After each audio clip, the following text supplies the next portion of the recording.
Rankala tower परिसरातील डी-मार्टच्या मागील बाजूस असलेल्या शेतवडीत रविवारी सकाळी सडलेल्या अवस्थेतील अंदाजे 40 वर्ष वयाच्या अनोळखी पुरुषाचा मृतदेह आढळून आला। लक्ष्मीपुरी पोलिसांनी घटनास्थळी तात्काळ भेट देत पंचनामा करून मृतदेह उत्तरीय तपासणीसाठी सीपीआर रुग्णालयात पाठवला होता।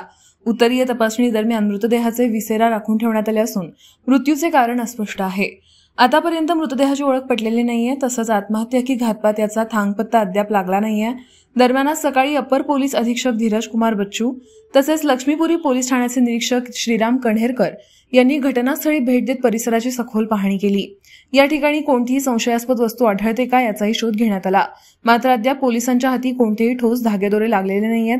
घातपाताची शक्यता गृहीत धरून लक्ष्मीपुरी पोलिसांकडून सखोल तपास सुरू आहे, अशी माहिती निरीक्षक कण्हेरकर यांनी दिली आहे। मृतदेहाची ओळख पटवण्यासाठी पोलिसांकडून विविध पोलीस ठाण्यांमध्ये संपर्क साधण्यात येत आहेत, तसंच हरवलेली व्यक्ती म्हणून कुणी तक्रार दाखल केली आहे का याचीही चौकशी सुरू आहे।